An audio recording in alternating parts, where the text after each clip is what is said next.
the wisdom he was saying of them building a new stadium, all part of growing the club, which Brentford have done. And the great thing is, it just gives you hope that that you can grow a club, becoming a Premier League club from a club that, you know, competed on a level playing field with Orient 10 years ago. Yeah, incredible story.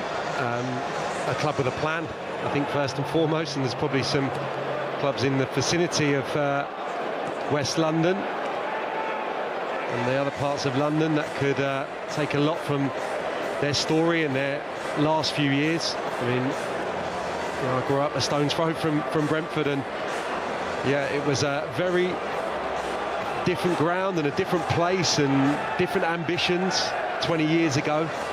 If you're a young player now growing up in West London, it's probably the first port of call, or probably very high up on your list of priorities trying to get in there at Brentford, because they've got a great thing going, and obviously Thomas Frank has led them wonderfully well after Dean Smith made that move to Aston Villa a few seasons ago. It's been seamless, the continuing progress of the club. So yeah, absolutely, they have settled down wonderfully well at their new home, which is never easy. We've seen some of the bigger clubs in the Premier League and in English football struggle initially with that type of move. No problem for Brentford. You can see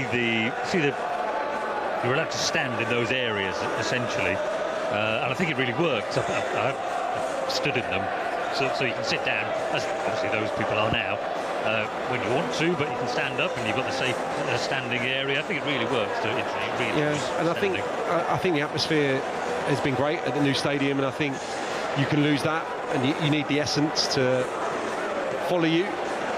And in their case, from Griffin Park, just along the road, as you say, John, to this new stadium, a little bit like Tottenham, bigger scale, but very much feels like you're at White Hart Lane when you're there. And we're probably talking about a mile or so between the two plots in Brentford. But absolutely, the supporters have thoroughly enjoyed the move, and they've taken some scalps. It's not always been easy to remain in the Premier League and as consistent, but Thomas Frank continuing to gather admiring glances, I would suggest. I like Griffin Park because I'm old-fashioned. I'm an old man, and I like the fact that it was such an old-fashioned stadium, and you could stand up there long after anywhere else. Can't quite remember why you were allowed to, but you were in the away end at Brentford. You were able to stand and watch a game of football, which obviously lots of people want to do, and the authorities have now recognised as such as well. We'll have a look, obviously, at this. The Leyton Orient players in particular, nothing jumped out in terms of making changes. Richie Wellens, obviously, the realistic thing as the League One coach is that you're not going to win the competition. And so, how much do you risk in terms of keeping players fit for the weekend? You made 10 changes. Yeah, I think obviously the focus is the league. The priority tonight is probably getting through. Is number one, but it's getting through unscathed. The reality of the situation that they face now. I think some players will be introduced the latter stages, but we spoke about it pre-match. Next 3 games, Stockport away, that's arguably one of the toughest challenges they're going to face this season. Peterborough have been a top League One side for a number of years, and then they play Wrexham at home. So the next 3 are incredibly challenging, and Richie Wellens, having got that victory last time out against Reading, will want to build on that. He won't want to have, you know, another couple of losses in those next 3 games. So it's paramount that he goes to Edgeley Park with a fully fit, as near as he can get squad for the weekend. But yeah, I mean, he would love to throw on some of his mainstays of his first team and take this to the bitter end tonight. That will be the focus, to get one back and make it a nervy second half for the Bees. Yeah, if they get a couple of goals back, we could go straight to penalties. We didn't really see this in the first. It's in like the first minute or so, the long throw from Tom James, and then there wasn't really the opportunity here for Leyton Orient after that. In fact, he doesn't take it long at all. He throws it into Jayasimi, who then is doubled up on. There's no foul. That's good work by the assistant referee, and Ben Mee has to deal with the cross. because it was a spectacular fall to the ground, wasn't it, from the Brentford player. Here's Sweeney. And skipper Jack Simpson, and that's a mistake. And Sharda can sprint away. And then he plays it back against Simpson. It didn't make the most of the opportunity there, Sharda. No, not the player to present the ball to. Just thought Sharda could have gone into the space, gone left. That was where the room was. Yeah, possibly would have had to try and manufacture the ball back onto his right and take it on his weaker left side, but looked a little bit hesitant, and the pass wasn't executed correctly.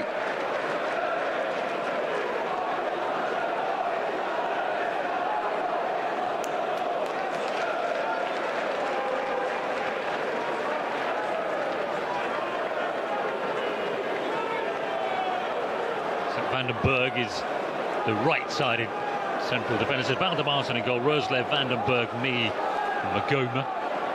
It's the defensive unit for Brentford. Trevitt, Norgard, Yarmolyuk. The midfield three, I think it's fair to say, isn't it? Then Damsgaard, Sharda and Carvalho. It's always more flexible, of course, than when we just give the numbers, the bald numbers. And Leyton Orient made 10 changes. Josh Keeley's goalkeeper making his debut is on loan from Spurs and Republic of Ireland Youth International. And then Tom James, Brandon Cooper, Jack Simpson, Jaden Sweeney is back four. On ball, Lewis Warrington, Jamie Donnelly, midfield, and Zek Obiero. Tayassimi, the wide player, Sonny Perkins, on loan from Leeds, is the centre forward. That's his touch there. A proper number 9, as they describe him. He was at Orient as a kid, and then he went to West Ham. Here's Obiero, who was at Spurs.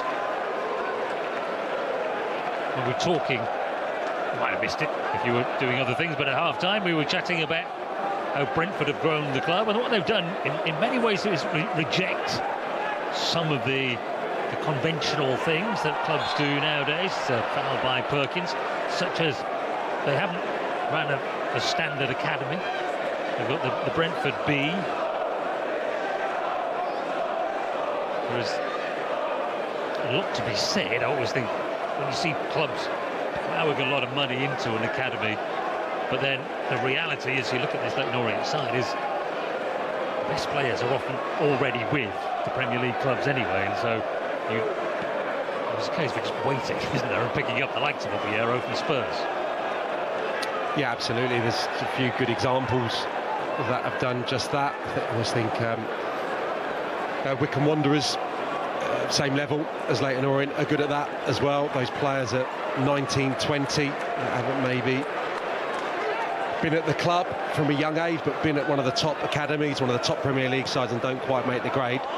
It's the opportunity to pounce.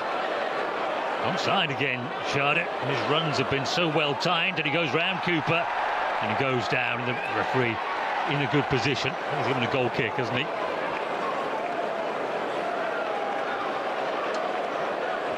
It's not for everyone, the Brentford model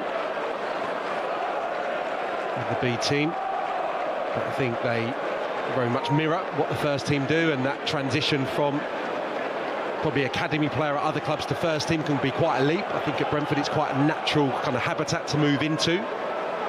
There's various success stories, not always got it right last few years, players coming from different leagues. There's a few that have made the step and become mainstays of the first team squad. Well, they're spending more money these days, aren't they? From they made a lot of very good signings in the championship days. More recently, they've been spending 20-odd million shots on the likes of Vandenberg and Carvalho, both from Liverpool. This is Magoma, who's come through that B team route. He was at Spurs and then Southampton and then to Brentford, and here he is. Norgard to Ben Mee. They got a free transfer from Burnley. Magoma tucked around the corner to Carvalho, and he was looking for the run of Sharda again. foul by the skipper. Yeah, again, nice stuff from Magoma, looking infield, just flicking it round the corner into a teammate. He's been bright, his decision-making's been good, looks sharp, not to defend too much. Jaisimi tends to come in field off the line. His touch has actually been really assured tonight. Jaisimi, one of the better performers for Leyton Orient. Perkins' run, trapped by Vandenberg. He'll be desperate to get a goal, get up and running, put some pressure on Kelman, who at the moment has very much got the shirt and finishing nicely when he gets opportunities in Richie Wellens' 11. So James with an opportunity to throw this long. Decent distance, goalkeeper thought about coming and then didn't, and there's a foul. Then we won the header anyway.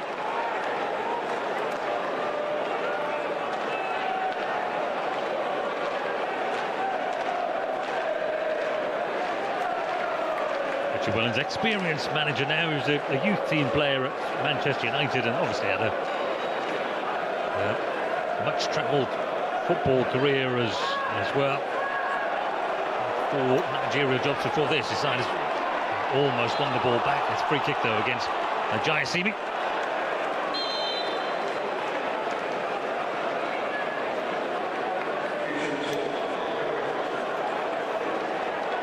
There are 2 of those more regular first team players. Ethan Galbraith comes on for Jaisimi. And it is Sonny Perkins who goes off. So literally after you said it, Sammy, he didn't get any more time, and Kelman is on.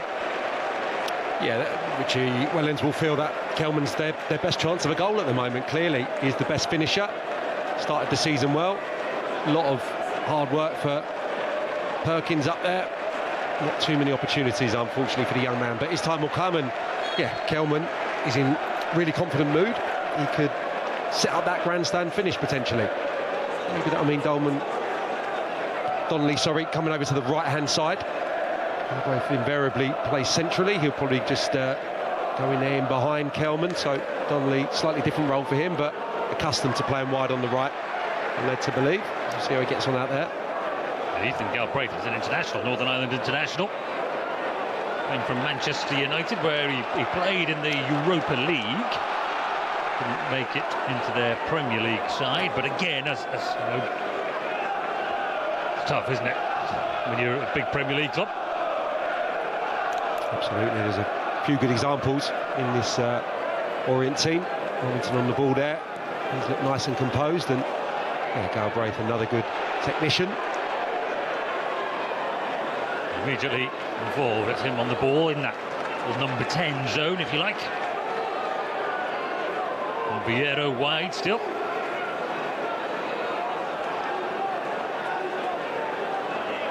Coleman's also on loan. Highly rated at Queen's Park Rangers, been waiting for him to sort of make the breakthrough. His second loan here. Could play for the USA.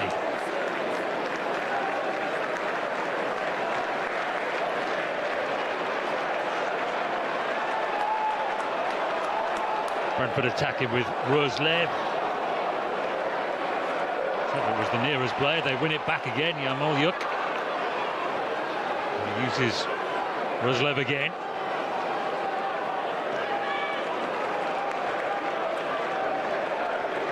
And Carvalho.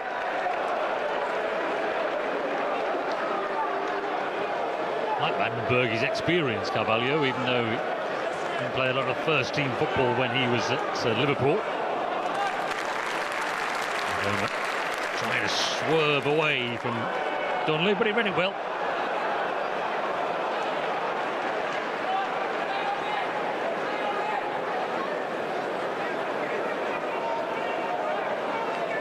Seems to be a plan to bring on Yunus Konak, the 18-year-old Turkish midfielder. We saw very briefly against Colchester. It looks like he's going to get a longer run here.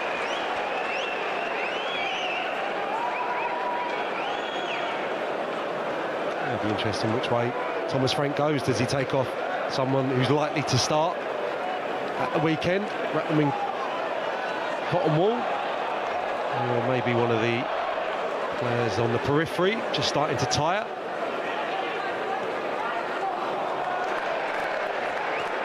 There's Cooper. Ball in the midfield. Donnelly, who has moved over to this right side, he's very left-footed, isn't he? But it's long since stopped being a problem, isn't it, to play on the quote wrong side? And it's a mazy run, and then he crossed it with his right foot, and it was deflected into the side netting. Good play. This is a nice little drop of the shoulder. Confident to take it on his weaker right side, but it's the dead ball, which I'm sure he'll fancy delivering some quality from. Can Leyton Orient make a contest of this in the second half? They led for 8 minutes of the first half. Donnelly in swinging set piece. The header was won by Simpson. It loops comfortably over. I think Yarmoliuk was his marker there. Vandenberg coming out to help as well. Difficult for Simpson to get up and above it and down on the target.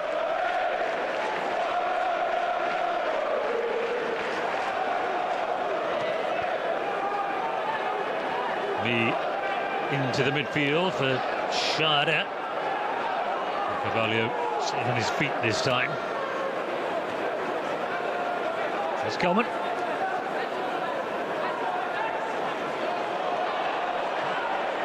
Not the pace of Ben Mee, but Mee had a good head start there. It'll be difficult for Ben Mee to get up to Premier League speed, isn't it, if he's not playing regularly now at the age of 34. Important minutes in this competition for him. We've seen that Brentford can hurt the opposition at any moment. The ball over the top is a good one, and Kelman is in behind. Can he finish? Denied by Valdemarsen's save. Well, the substitute with a big opportunity, only just on the pitch. Now, I was going to say Brentford haven't really started this second half. We know they can spring into action, but it's Leyton Orient at the opposite end, and he just got a glimpse of the near post. A little gap there. I thought that he could be the goalkeeper on that side. Valdemarsen does well with his feet. 3 goals this season for Charlie Kelman there, top scorer. They haven't scored many. Another set piece, and again it's whipped in. Valdemarsen is favourite, too close to the big Icelander this time. Yeah, I would suggest that Thomas Frank needs some impetus from the bench now. They've just lost their way. Started this second half. The risk of them becoming complacent because they've got the 2-goal advantage and just managing the game, and it has become quite disjointed. Just kind of meandering along. In an injection because Leyton Orient looking slightly more likely to get the next goal. They win it back again. James has had a handball by Norgard. It was a yellow card as well for the captain and scorer of the 3rd goal. Yeah, and he's been pretty spot on to this moment, I would suggest, Norgard. He's led the team well, got himself a goal. He's actually been involved in a lot of good defensive work for his team, important touches in his own 18-yard box, but they're rightly penalised, and this presents a great opportunity for Orient. Clock has ticked around to the hour mark. A committee of people over this. Brentford has Valdemarsen prepares his war. He has 4 parts to it. So Donnelly is the main option here, and he fires it into the wall. It wasn't a bad effort actually, but a good walk. Blow on the head to somebody. Vandenberg.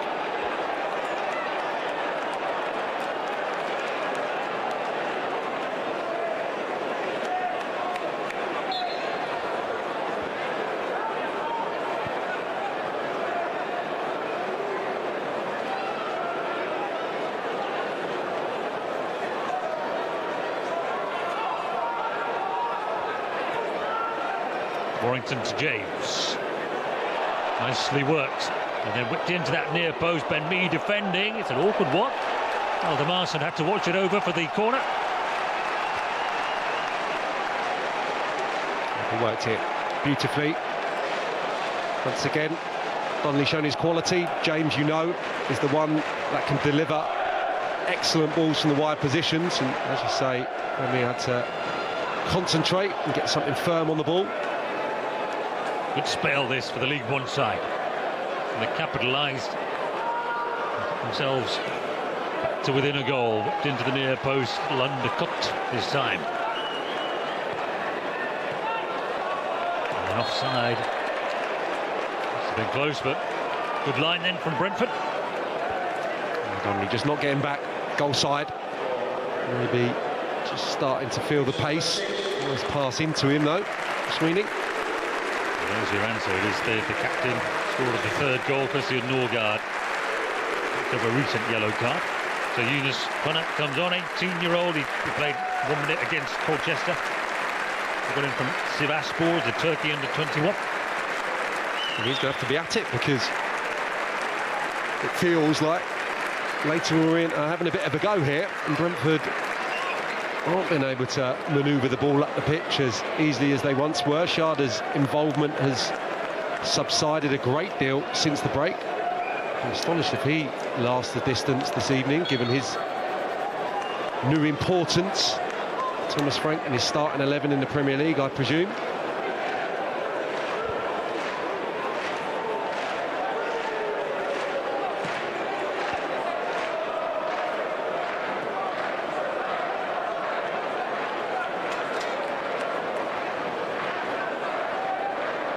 Thomas Frank's first job when he went to Brentford, he wasn't the manager at first, and he wasn't even the assistant manager. He initially had a development role. So you see the impact that he's had, his instinct, his training almost in developing players, making them better.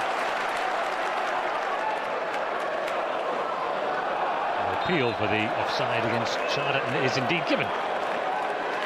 A little bit of a rarity. Brentford getting into the final third. Ramsgaard, Carvalho, Sharda all been quiet in the second period. Thomas Frank had that difficult start to life as Brentford manager. I think there's some questions as to whether he was going to get longevity. Turned it around relatively quickly, and then it's just been an upward trajectory since then. Here's Donnelly. And Sweeney now with a chance to stride forward from full back. Caught in two minds there, I think, wasn't it? The poor final execution. Yeah, and therein lies the difference, really, in the game tonight. Brentford's left back got forward on one occasion in the first half and was able to deliver quality. That's a better chance, probably, to pick out a teammate.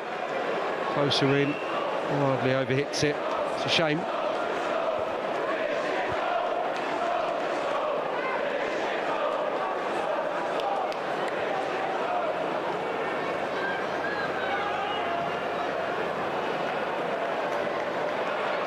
Roslev gets the bounce of the ball, and he goes on. And again, the referee had a good game. Lewis Smith unfussy. Oh, and a meaty challenge there. Both players went back to their feet. Well, fair play to them, because I thought James didn't get much of the ball there. Thought he just slightly mistimed that, but not too overly bothered in those technical areas. Normally he's telling.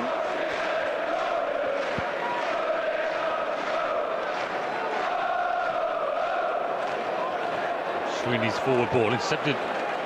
Falls for Galbraith. Under that double substitution. And Warrington. That was careless, and Carvalho was sharp.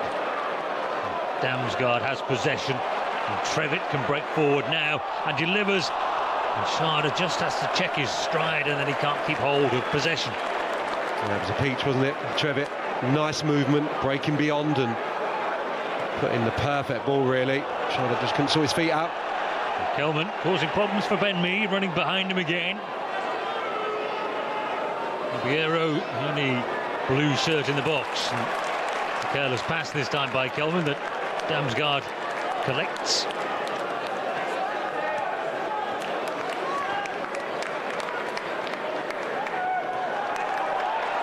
Moliuk does well. They could open them up. And then the shot is a decent one from the rampaging Roslev. Yeah, it was a lovely move. Started on the left-hand side. Two kind of number 8s exchanging passes from Roslev. Difficult angle. Had to go across the target really, but maybe just feeling his legs as he made his way forward to strike there after a lung-busting run.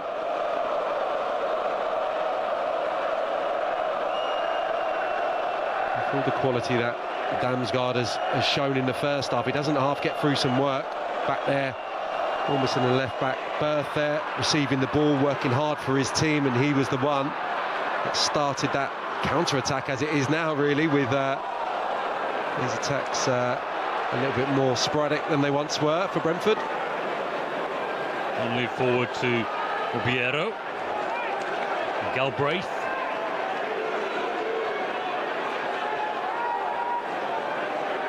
Jaden Sweeney. Cross is deflected, a few half-hearted appeals for handball. Brentford calmly play forward. There's a collision, slightly off the ball. Carter and Simpson.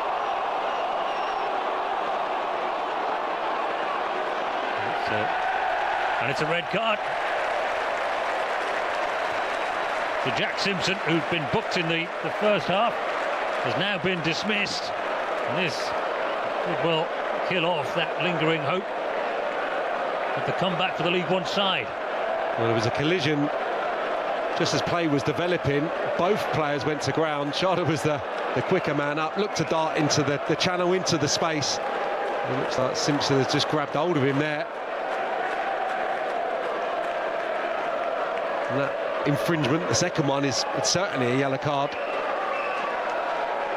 Interesting to see exactly what happened, and it meant that both men went sprawling. It's a shame for the game, isn't it? I know commentators always say no one likes to see a red card, and then often fans say yes we do. But in this circumstance, there was a possibility of a Leyton Orient comeback, wasn't there? They were enjoying, not really chances, but dominating the game in terms of possession at least. Yeah, they were having probably their best spell of the game, and we were very much in that period of a game where the next goal was of such great importance, more than ever in any football match. You know, 4-1 Brentford. It's an opportunity to make all your changes and take your foot off the gas. Leyton Orient, or if Leyton Orient indeed get it, got some finish on the cards. And it's probably cute, as you can see there. Omar Beckham's getting readied. I think both managers almost declare somewhat at this stage. Yeah, the experienced Beckles played at the weekend. Come on and play as a centre-back, so obviously someone will be sacrificed for that. It's been a warm day.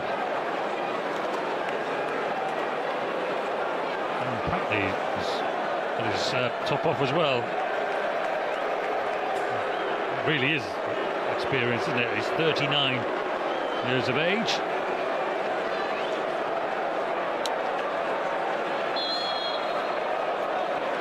And Daniel Ajay is coming on as well.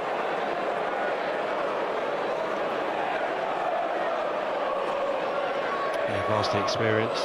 Darren Pratley, really good influence around the place. Everyone you speak to in the game, that's why he's still cracking on, getting contracts. Obviously can contribute on the pitch, but I'm sure someone that's going to probably have a coaching role ultimately at the club. It's the armband straight away. To have those characters around the place, and Omar Beck was another one. Very dependable, terrific attitude. So Piero, the young midfielder who's played as a right player today. He goes off. Beckles comes on, obviously sort of a replacement for Simpson, isn't he, really? And then the guy, I think there is a number 10, is there? So it's Donnelly who comes off, who played as a number 10 but wasn't wearing 10. So Ajayi will play wide left, I guess, wouldn't he? The role of Vieiro. Well, it might be a totally different shape coming up here. And we'll see which way Richie Wellens goes for the remainder. Ajayi been in good goal scoring form in this competition, and he's a threat. Really liked him, strong boy, good at backing in, good feet, 2-footed, score with either side. And yeah, they'll play very much on the break now, but I think with the two up there, Herman and Ajayi still have that strength up there to maybe get that goal back that they crave.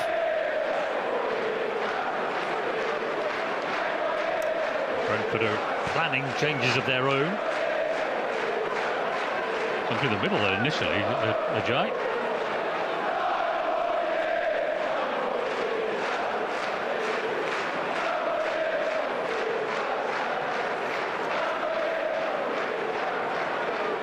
Just going to play with a narrow midfield three, it would seem. Keep the two up the pitch, which is always refreshing, I think, when you see a team go down to 10, especially in these circumstances. Just going to have a go for the last 17 odd minutes.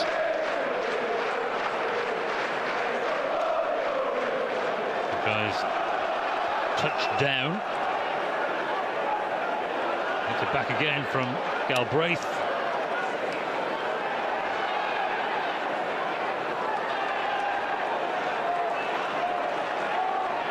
He's a good player.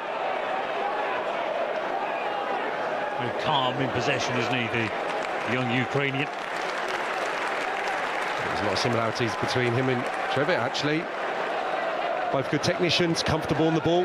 Trevitt clearly versatile. I've seen him play two completely different roles in this competition so far, and nice and tidy.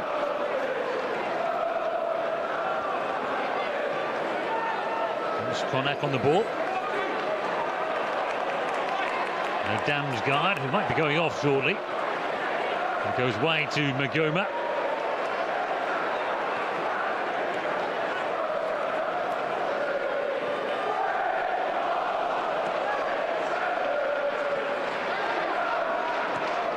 He picks it up and sweeps it all the way back to the goalkeeper. I think in these games you need your experienced players to set the standard, really. The ones that are out there from the off, and I think Norgard, Damsgaard, through the spine of the team, have all played to a really high level and allowed the younger players to settle down and express themselves.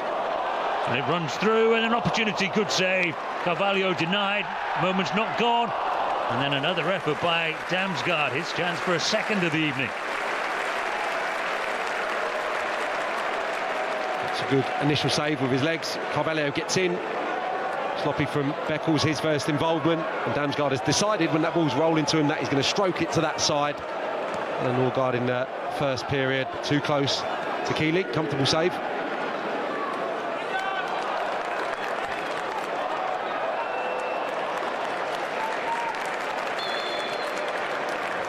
They blow on the whistle, I think will bring these changes on. So Brian and Burmo.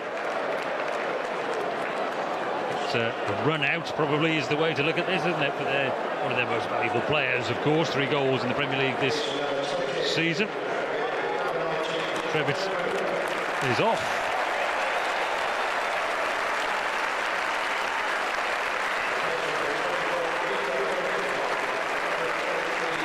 Lewis Potter will be coming on as well as Kim Jisoo.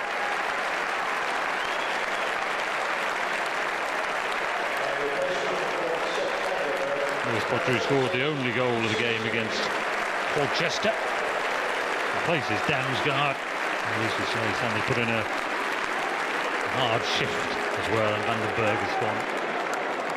So he is replaced by the Korean central defender, Kim.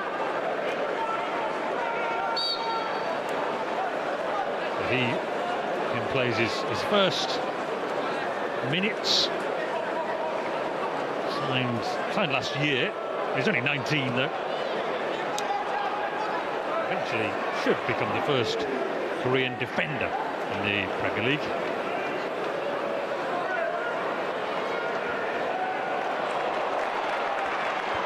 Molyuk and Burmo.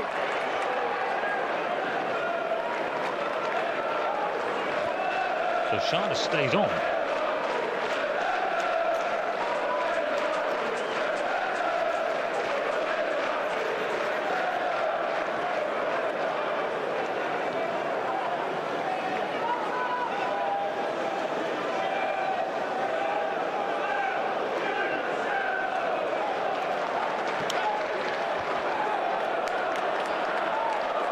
Naguma has to ride through the challenger James, does come away with the ball.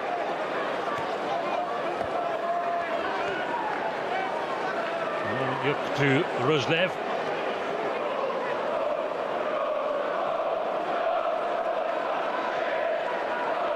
Roslev's touch and Burmo's onside. Put it towards Shardo, tried to flick it around the corner. Did well to stay onside. Brian Burmo puts it into a good area. Sharda just unable to flick it goalwards.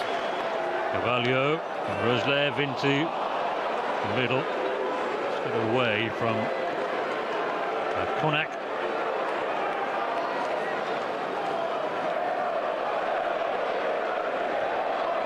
Burmo again, whipped into the near post, away by Cooper.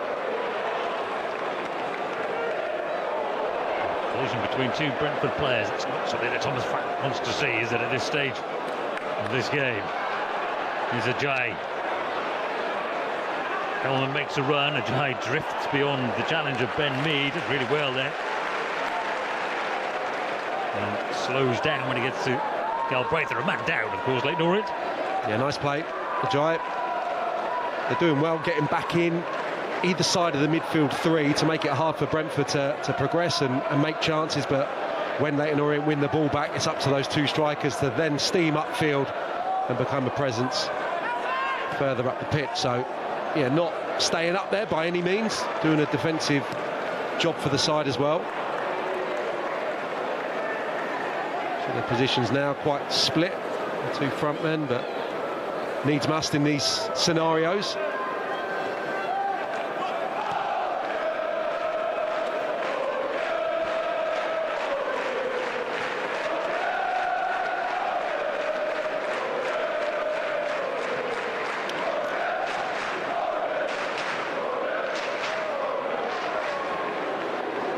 Carvalho turns, and Brandon Cooper's got to deal with this, and he's left that just a little short there for Keeley. Just looked like he seized up Cooper as he strode onto the ball.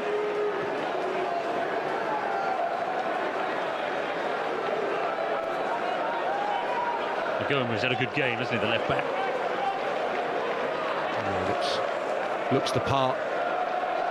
Decision making, distribution, looks quick over the ground. Looks like he's got a lot of the characteristics that Rico Henry possesses, and that's what they've probably been crying out for in his absence. It's so important to this Brentford side, Rico Henry. And Burmo coming off that right flank, crossing the goalkeeper. Perhaps left it because he knew that his own player was behind him, Tom James. And understandably, Brentford back in the ascendancy now, especially with the additional quality that Thomas Frank has been able to call upon. James just about showing the level of composure necessary there.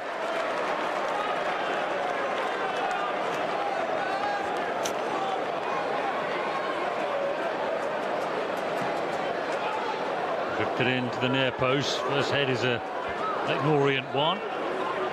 Both can't get possession of it though. Burmo.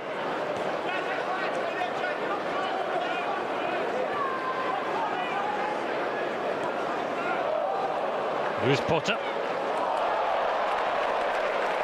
Big cheers for a bit of skill from keen Lewis Potter. Cross into the penalty area. James flicks it on.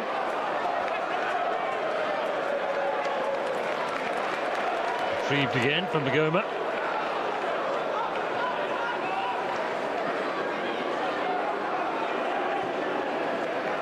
Ben Mee drifts the ball out for Roslev. Plenty waiting in the middle, including keen Lewis Potter. A stooping effort to go. Yeah, it's a good effort. He's got a man over in acres of space here. Roslev now, the stage of the game, playing 11 v 10. Slightly behind Lewis Potter. That's a good attempt. I think that's been a facet of their game tonight, Brentford. Obviously more obvious now, but a lot of bodies in the box when the ball's been built into wide positions. It was noticeable for goals in the first half. They've loaded that 18-yard box to good effect.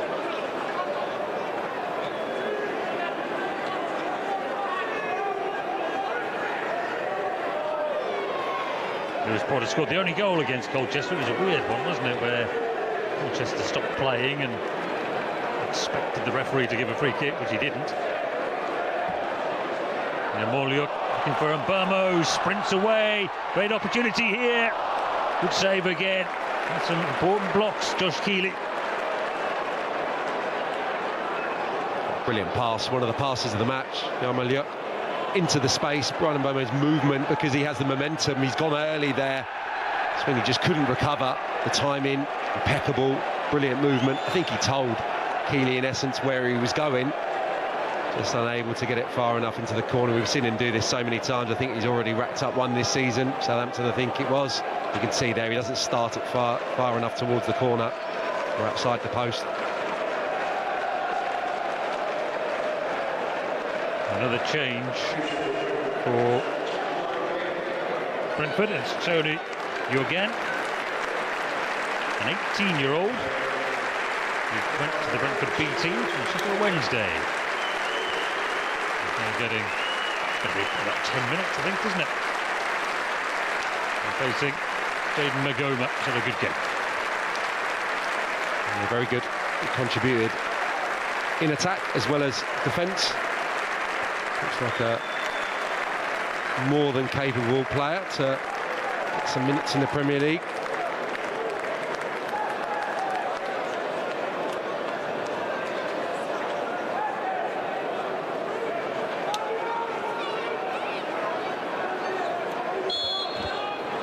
Chance from the set piece then for the 10 men.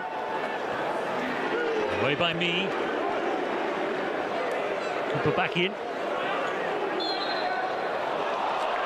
Header won by Kim. He was being fouled.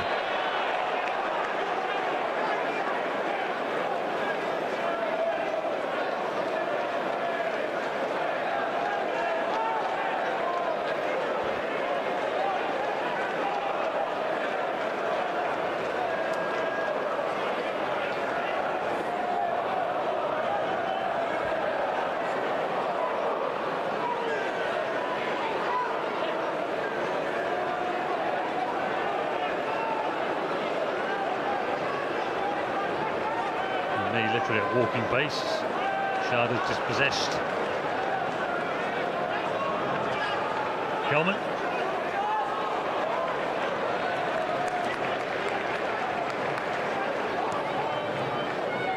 Right there, when the ball does turn over, they haven't really got an outlet.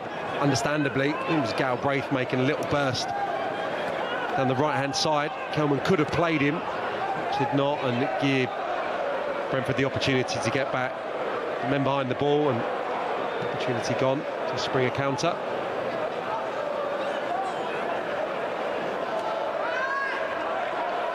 Braith around the corner to James.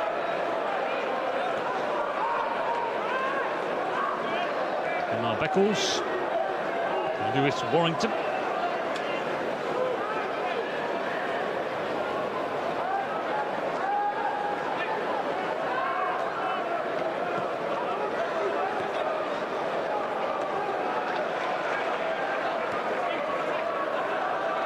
Coleman again.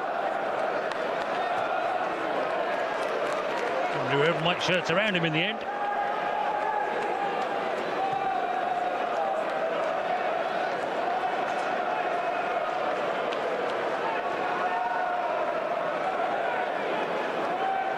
is Kim.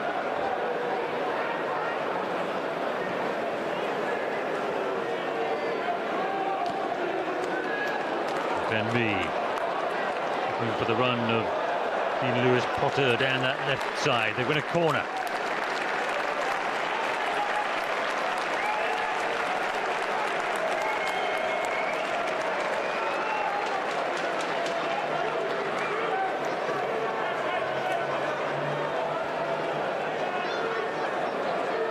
Jisoo coming forward. A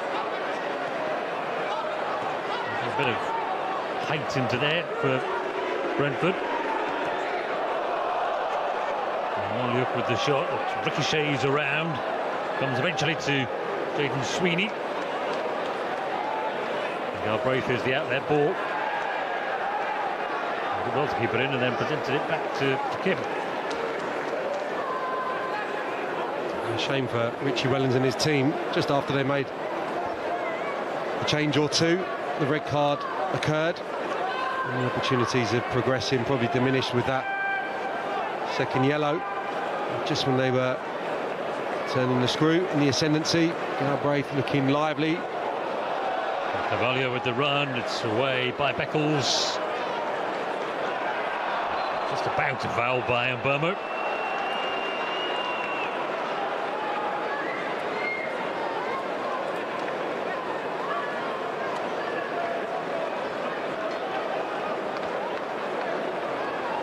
Spurs away, coming up in a few days' time for Brentford.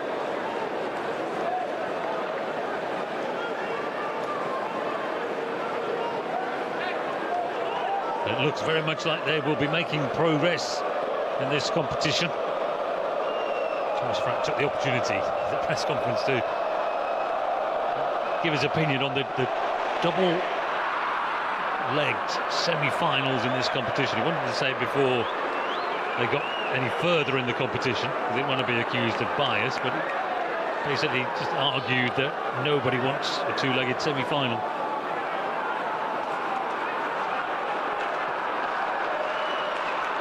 He's a big thinker about the game, the Brentford coach.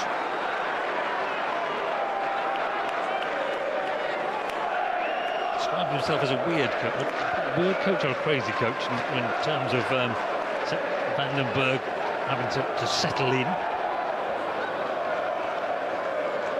Here's Mbeumo. And Moliuk to Lewis Potter. Top of the shoulder. And Moliuk again, and he dinks it into the middle, and the defender was Beckles. Yeah, it's unfortunate. Nice inventive chip forward. Too interested. Carvalho making a nice little diagonal run as well. I suppose you could argue lower league sides, Middlesbrough being a case in point from what last season, would have a better chance of making a fist of a one-legged semi-final to make it through if they are to get to the latter stages. It is a competition where we had Bradford make it all the way to the long time ago, 11 years, 12 years ago. Yeah. It's been won by the top six. There's no big clubs for the last 11 seasons. The competition is, but he made a reasonable point, Thomas Frank. You don't have to agree with it, but it was the big clubs don't want it because they're packed schedule, and the small clubs would rather have a one crack than going through. As you say, Middlesbrough won that first leg last season. Here comes Roslev. It's intercepted by Sweeney at the expense of a corner. 7 minutes being added on. He's started to get a little bit of freedom on the right-hand side, Roslev, hasn't he, the last 10 minutes or so? His front players having to work incredibly hard for Leyton Orient to try and stem Brentford's flow in the latter stages. He soldiered on, it feels like. Seemed to seize up 10 or so minutes ago.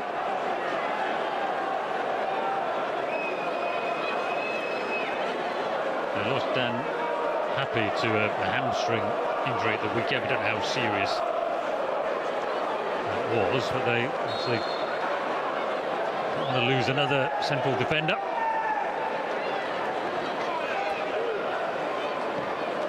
Mbeumo's corner. Who won the first one and the second. Stopped by Yunus Konak.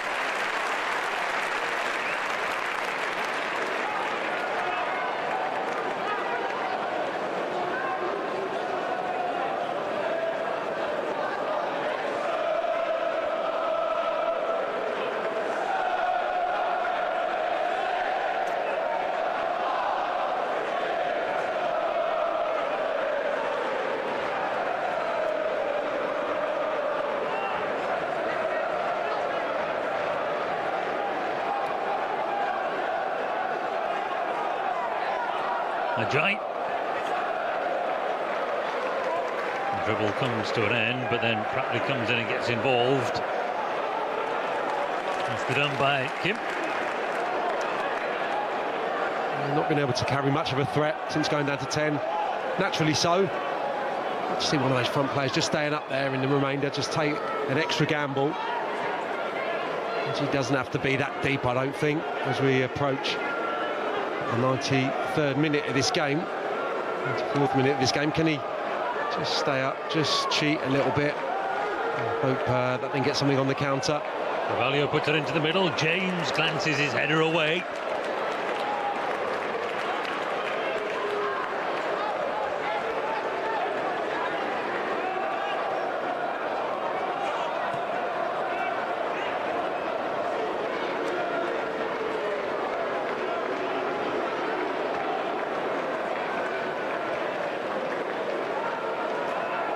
Roslev again, and Burmo.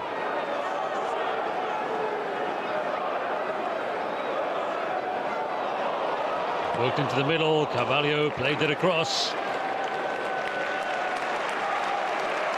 Yeah, it's difficult because you risk conceding chances and possibly goals if you be a little bit bolder, but Kelman back in his own 18-yard box there. It's going to happen at times, of course, when you go down to 10, but one of those forward players now can just stay up there and hope that something breaks their way and they can have a little run, maybe take some players out of the game. You can a skill, and he puts it to the back post, away by Sweeney.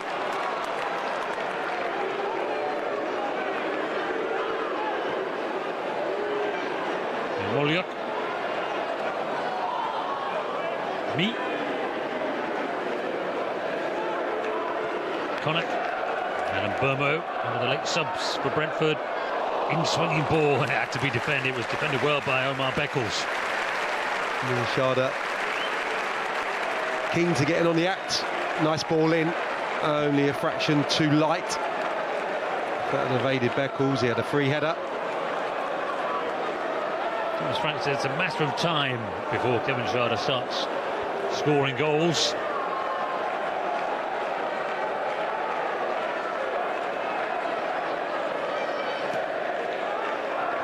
To the near post. This is a good opportunity, isn't it? If you fancy a goal against 10 men, a tired 10 men.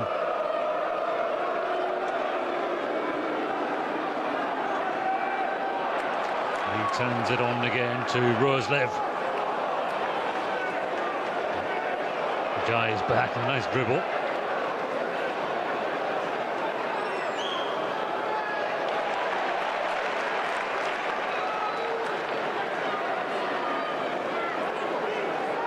Ryan and Burmo.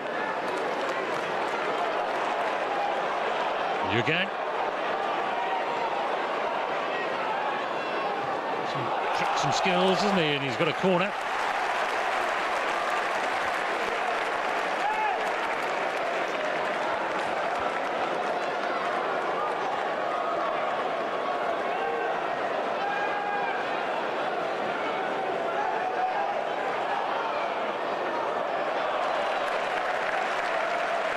Another corner, won by Carvalho from Warrington.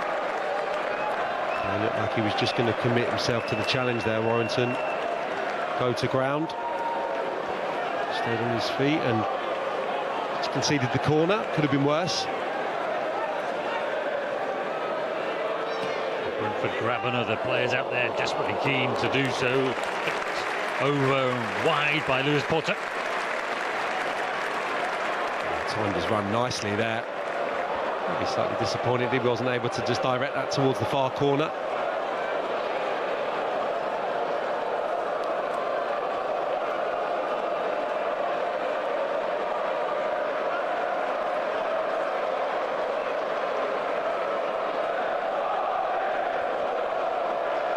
Well, 2,500 made the journey from the other side of London.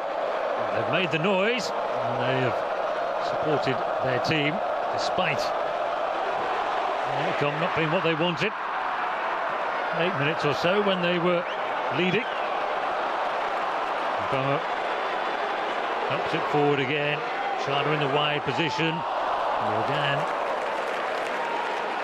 A bit of decent contact on it.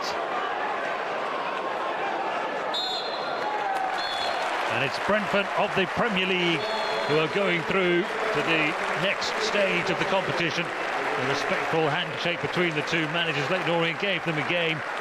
They took the lead early on and they led for a while, but not really for long enough. The quality of the Premier League side shone through pretty quickly. After that, Fabio Carvalho with a lovely overhead finish. His first goal for Brentford was the equaliser. And Mikael Damsgaard, the diving header from Carvalho's cross.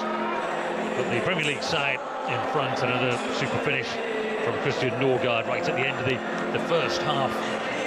Made it 3-1. There were no more goals. There was a red card for Jack Simpson, the visiting skipper.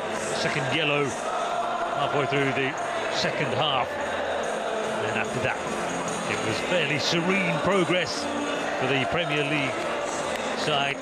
Thomas Frank wanted no mistakes. He wanted his side through to the next stage. He's been able to rotate his squad just a little bit as well, with minutes to players who need that time, and he will be delighted. They go into the draw for the next round.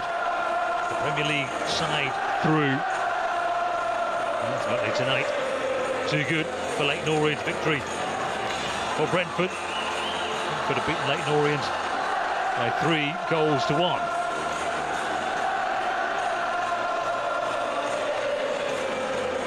What he wanted his team to go through. It's been serene progress, really, for Brentford. No disgrace to Leyton Orient. They made 10 changes. They were trying to rest and rotate. Same as Brentford, really, wasn't it? So, you know, they gave it a game.